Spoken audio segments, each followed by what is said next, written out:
అన్న ఒక సైడ్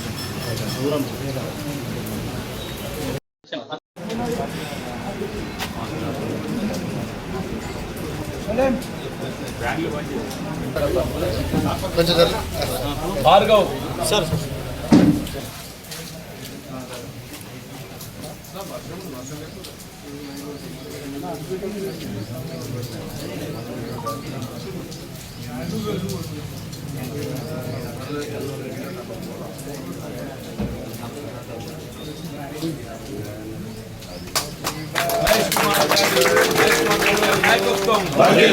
రాహుల్ గాంధీ గారి నాయకత్వం, మహేష్ కుమార్ గౌడ్ గారి నాయకత్వం, కాంగ్రెస్ పార్టీ కాంగ్రెస్ కాంగ్రెస్ కాంగ్రెస్ మహేష్ గౌడ్ గారి నాయకత్వం, రాహుల్ గాంధీ గారి నాయకత్వం, Congress party Long live Congress! Long live Congress! Long live Congress!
Cake తిన్నారు జరగండి కొత్త కేక్ తిన్నారు జరగండి కొత్త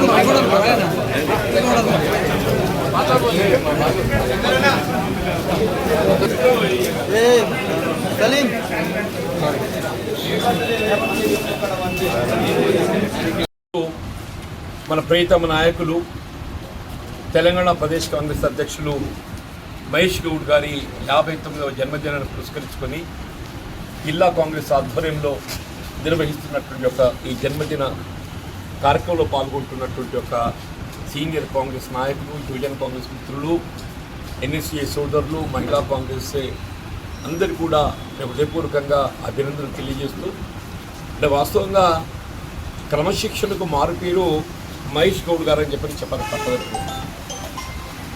నాకు వారితో ఉన్నటువంటి సుదీర్ఘ పరిచయం, వారి ప్రజా జీవితం ఒక ఎన్ఎస్యుఐ కార్యకర్తగా ఆరోగ్యం పెట్టేయడం జరిగింది. ఎన్ఎస్యుఐ కార్యకర్త నుండి ఏదైతున్నదో ఎన్ఎస్యుఐ జిల్లా అధ్యక్షుడిగా నిజామాబాద్, తదుపరి రాష్ట్ర అధ్యక్షుడిగా, యువజన కాంగ్రెస్ నాయకుడిగా, ప్రదేశ్ కాంగ్రెస్ కార్యనిర్వాహక అధ్యక్షుడిగా చెప్పంటున్నాను. ఇలా 2023లో ఏదైతుందో శాసనసభ ఎన్నికల సందర్భంగా మొత్తం గాంధీ భవన్ సమన్వయపరచడం లోపల అభ్యర్థుల ఎంపికతో మొదలెడుకొని అభ్యర్థుల ఎంపిక తదుపరి కూడా ఎన్నికల్లో ఏదైతుందో పొరపచ్చాలు లేకుండా ఇలా కాంగ్రెస్ పార్టీ మరి విజయ దిశగా పయనింపజేయబడే విధంగా అప్పటి పిసిసి అధ్యక్షులు రేవంత్ రెడ్డి గారికి తోడుగా నిలిచి వారికి అండగా నిలిచి ఇలా రాష్ట్రంలో కాంగ్రెస్ ప్రభుత్వం ఏర్పాటు చేయబడటంలో ఏదైతుందో మహేష్ కుమార్ గౌడ్ గారి యొక్క పాత్ర మరి అద్వితీయమైందని చెప్పక తప్పంటున్నాయి. దాని ఫలితం పరిణామం ఏదైతుందో అఖిల భారత కాంగ్రెస్ వారి యొక్క సేవలు గుర్తించి వారి శాసన మండలి సభ్యుడిగా ఎంపిక చేయడమే కానీ తదుపరి ఏదైతుందో ఇలా కాంగ్రెస్ పార్టీ బలహీన వర్గాలకు అండగా నిలుస్తుందని తెలియజెప్పే విధంగా చెప్పండి. ఇలా మహేష్ కుమార్ గౌడ్ గారిని ప్రదేశ్ కాంగ్రెస్ అధ్యక్షుడిగా నియామకం చేయడం, వారు ప్రదేశ్ కాంగ్రెస్ అధ్యక్షుడు నియామకం అయిన తదుపరి ఇలా ఎన్నికల వాగ్దానాలు అమలు చేయడంలో ఒక్కొక్కటిగా చెప్పండి. ఇక్కడికి వచ్చి నేను అనుకుంటా నా ఉన్న అనుభవం లోపల తెలంగాణ రాష్ట్రంలో అమలు కాబడుతున్నటువంటి సంక్షేమ కార్యక్రమాలు బహుశా ఇతర రాష్ట్రాల్లో ఎక్కడ కూడా అమలు కావడం లేదని చెప్పాను. విమర్శ కొరకు ఏ రాజకీయ పార్టీని విమర్శించదు. కాంగ్రెస్ పార్టీ ఇలా గత టీఆర్ఎస్ ప్రభుత్వం అమలు చేసినటువంటి కార్యక్రమాలు, సంక్షేమ కార్యక్రమాలు అన్నీ కూడా అమలు చేస్తూ వాటికి తోడు అదనంగా చెప్పంటున్న మహిళా సంక్షేమం, ఇలా ఉచిత రవాణా సౌకర్యమే కానీ, గృహ అవసరాలకు ఉచిత విద్యుత్ సౌకర్యమే కానీ, ఇలా మహిళలకు ఏదైతుందో ఆర్థిక అభ్యున్నతి కొరకు ఏదైతుందో బ్యాంకుల ద్వారా రుణ సౌకర్యం సదుపాయమే కానివ్వండి, మీరు ఏ కార్యక్రమం కానివ్వండి చెప్పంటున్నా. రుణమాఫీకి సంబంధించి కూడా అందరూ ఆశ్చర్యపోతారు.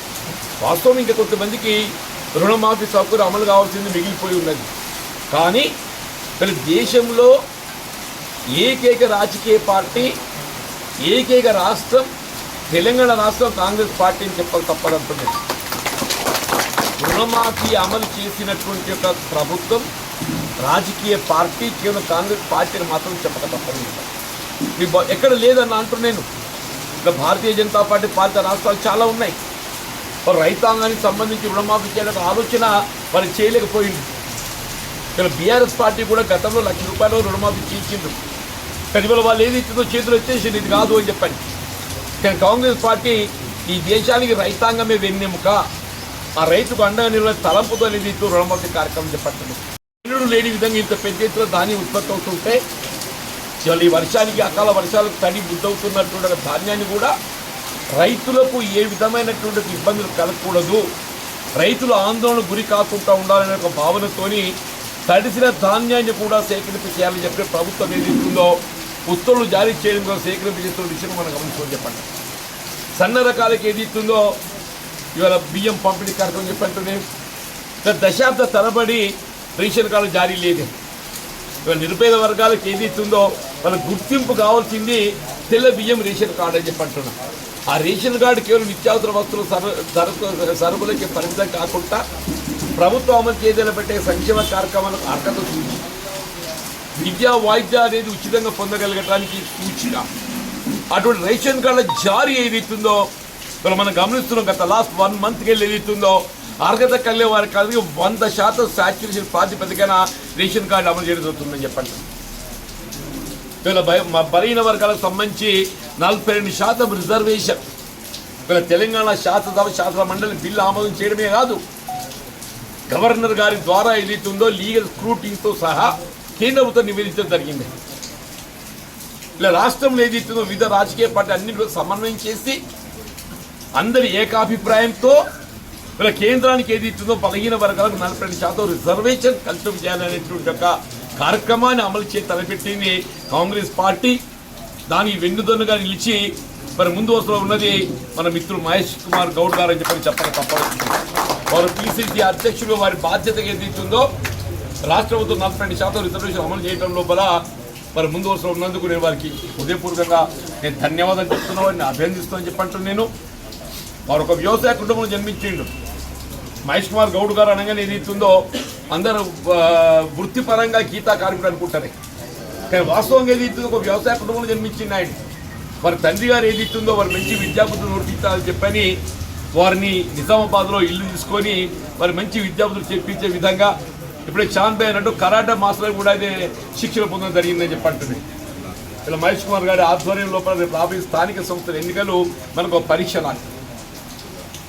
ఈ స్థానిక సంస్థల ఎన్నికల లోపల ఏదైతుందో మనం విజయకేతనం ఎగరవేయడం, దాని ద్వారా కాంగ్రెస్ పార్టీ మరింత బలోపేతమయ్యే విధంగా కార్యక్రమాలు చేపట్టడంతో పాటుగా ప్రభుత్వం అమలు చేసి తలపెట్టే సంక్షేమ కార్యక్రమాలన్నింటినీ కూడా అర్హతకు అనుగుణంగా అర్హులకు చేరవేయటము ప్రతి కాంగ్రెస్ కార్యకర్త బాధ్యత భావించాలని చెప్పారు. దయచేసి మరి వాళ్ళ మహేష్ కుమార్ గౌడ్ గారిని ఆదర్శంగా తీసుకునే విధంగా మరి వారి ఆలోచనకు అనుగుణంగా ఏదైతుందో మనం అందరం కూడా కలిసికట్టుగా ముందుకు పోవాలని చెప్పని వారు నిండు నూరేళ్ళు ఏదైతున్నదో వాళ్ళు ఇంకా మంచి హోదాలతో పదోన్నతులతో వారు రాష్ట్ర స్థాయిలో జాతీయ స్థాయిలో వారి సేవలు విస్తరింపబడాలని చెప్పని నేను భగవంతుడు ప్రార్థిస్తూ మరి ఈ జగనీయ కార్యక్రమం ఇంత గొప్పగా నిర్వహించడం లోపల తోడు ఇచ్చినట్టుగా కాంగ్రెస్ యంత్రాంగానికి అందరికీ కూడా నేను హృదయపూర్వకంగా ధన్యవాదాలు చెప్తూ సెలవు తీసుకుంటున్నా. జై హింద్, జై కాంగ్రెస్.